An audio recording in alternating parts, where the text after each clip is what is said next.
Enfants vendus comme de simples marchandises, au cœur du pouvoir ivoirien. Ce que vous allez entendre aujourd'hui n'est pas un simple fait divers. C'est un séisme qui remonte jusqu'au sommet de l'État. Le nom est lâché et il fait l'effet d'une bombe. La nièce du président Alassane Ouattara, citée, impliquée, désormais au centre d'un dossier noir de trafic d'enfants qui ébranle la Côte d'Ivoire.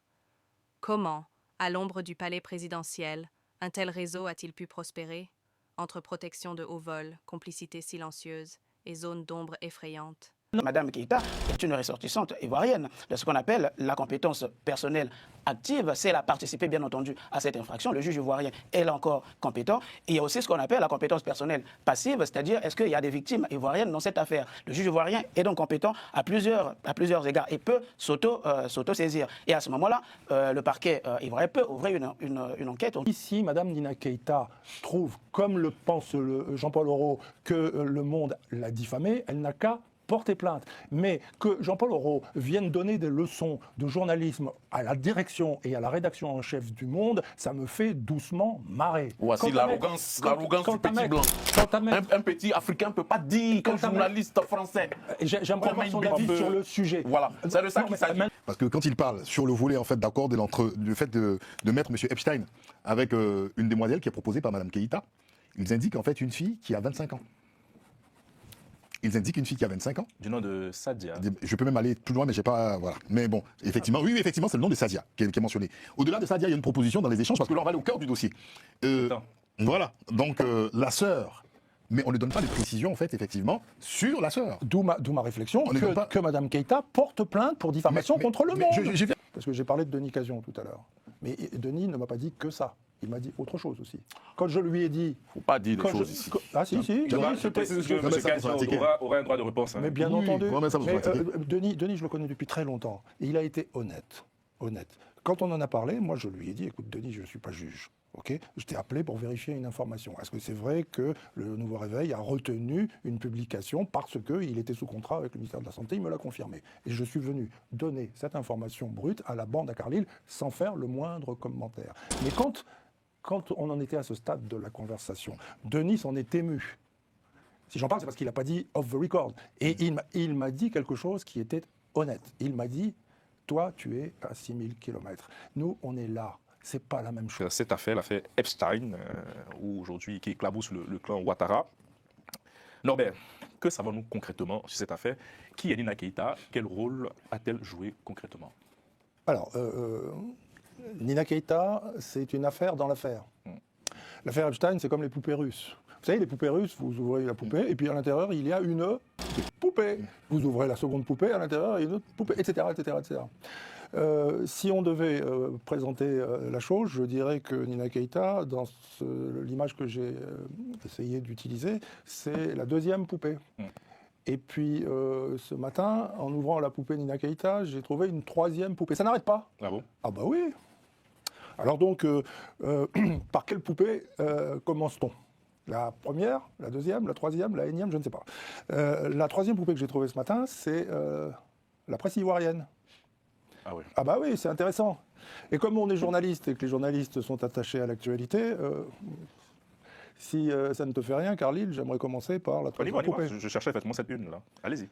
Alors ce matin, je découvre la titrologie. Sur la totalité des journaux que j'ai reçus, comme je les reçois depuis maintenant une quinzaine d'années, parce que je rappelle que j'ai fait la revue de presse Afrique de RFI pendant 13 ans, et qu'avant j'ai été le correspondant de RFI à Abidjan, donc je connais bien la presse ivoirienne et je connais bien la Côte d'Ivoire. Sur la totalité des journaux qui sont en kiosque ce matin en Côte d'Ivoire, il y a 3 journaux qui évoquent l'affaire Nina Keïta à l'intérieur de l'affaire Epstein. 3 seulement. Bon, tous les 3 étant très élogieux pour Nina Keïta. Les autres n'en parlent pas. Alors, tiens, je vais encore d'ouvrir une poupée. La poupée que je viens d'ouvrir, c'est la poupée de la presse ivoirienne qui n'en parle pas ce matin. Et notamment la presse d'opposition. Tenez, par exemple, ce qu'on appelle la presse verte en Côte d'Ivoire, c'est-à-dire la presse proche du PDCI-RDA. Elle a, si mes souvenirs sont bons, elle contrôle 5 titres. Sur les 5 titres, aucun ne parle de l'affaire Nina Keïta Epstein. Aucun. Ce matin, nous sommes lundi, nous enregistrons en mi-journée. Les téléspectateurs peuvent encore, quand ils verront cette émission, aller vérifier ce que je dis. Aucun, c'est marrant. Et puis il y a la presse bleue. La presse bleue, c'est celle qui est proche du PPACI, du parti de Laurent Gbagbo. Il y a aussi un certain nombre de titres. Aucun ne parle de l'affaire Nina Keita. Ce qui donne raison, paradoxalement, à notre ami Stéphane Dédy, qui ici même nous disait les Ivoiriens ne s'intéressent pas à ça. Non, il avait raison, c'est plutôt les journalistes ivoiriens qui ne s'intéressent pas à ça. Alors j'ai voulu en savoir plus. Donc j'ai évidemment téléphoné au patron du journal Le Temps, qui s'appelle Yacouba Bané, c'est notre confrère, je le salue. Je l'ai un peu dérangé ce matin parce qu'il était probablement en train de prendre son petit déjeuner. Je lui ai dit, rappelle-moi, au moment où on enregistre, il ne m'a toujours pas rappelé. Et puis j'ai téléphoné au patron du Nouveau Réveil, Denis Cazion, que je connais depuis très très longtemps. Et Denis Cazion est un journaliste chevronné. Et je précise qu'à aucun moment pendant la conversation, durant laquelle il a été très honnête, il ne m'a dit, tout ce qu'on se dit, c'est off the record, ce qui m'autorise à vous révéler ce que Denis Cazion m'a dit il y a moins de 2 heures au téléphone. Ma question était simple, c'était pourquoi le Nouveau Réveil n'a-t-il pas fait une seule ligne sur l'affaire Nina Keita? Pourquoi? Et la réponse est consternante.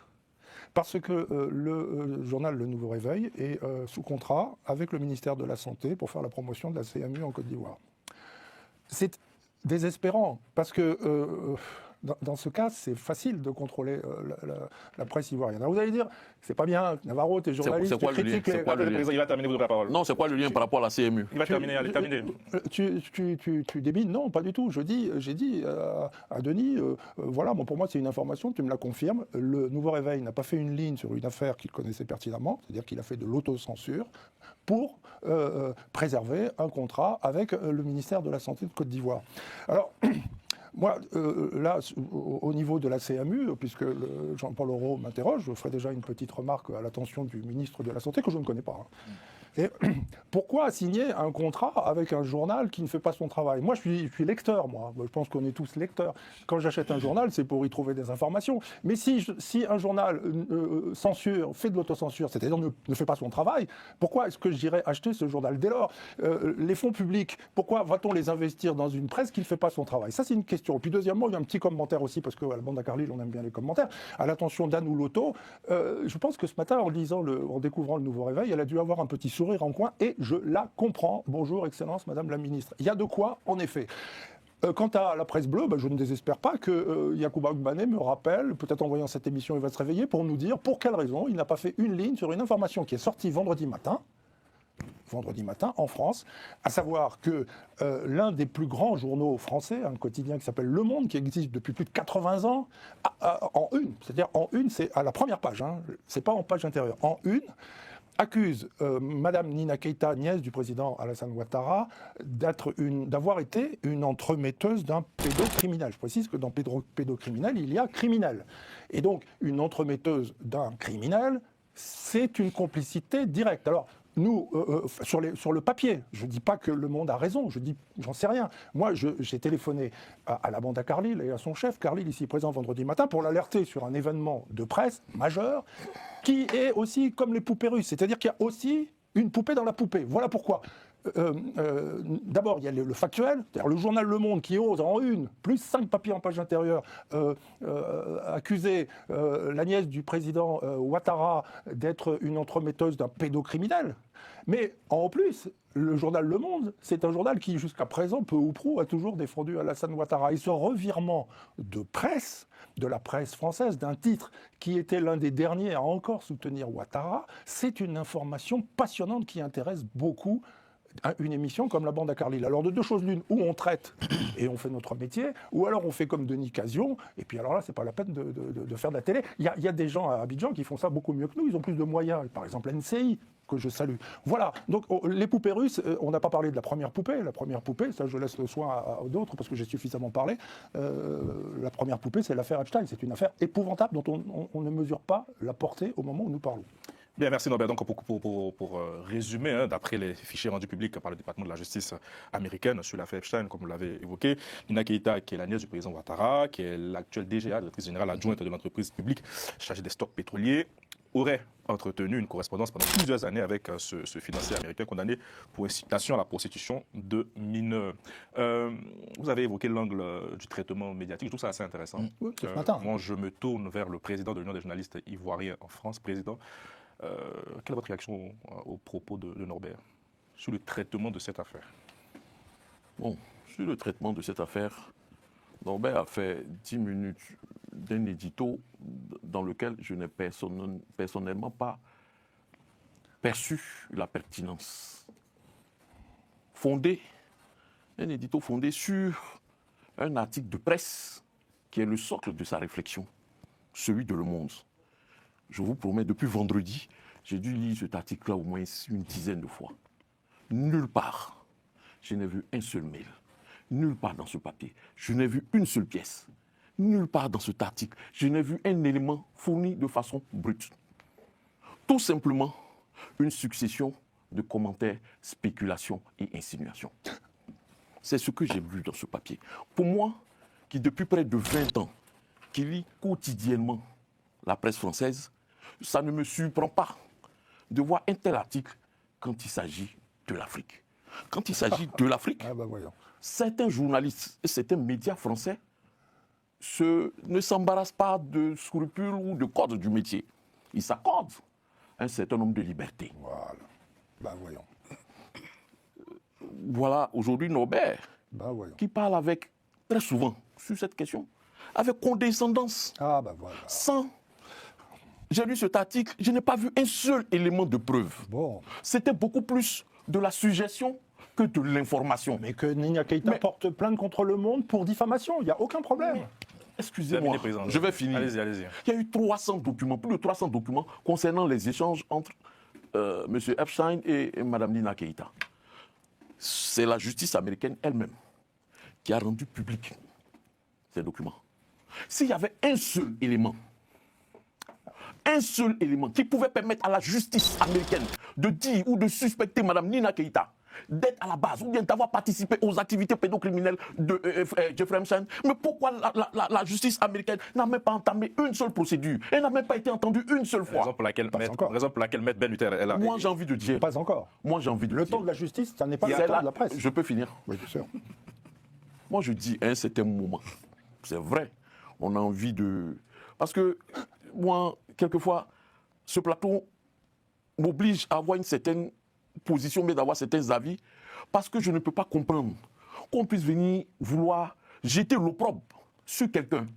Parce que, tout simplement, on n'est pas en accord du point de vue politique ou idéologique. Ah non, c'est pas pour ça. Pour moi, des faits. Pour moi, j'ai lu cet article, je vous assure.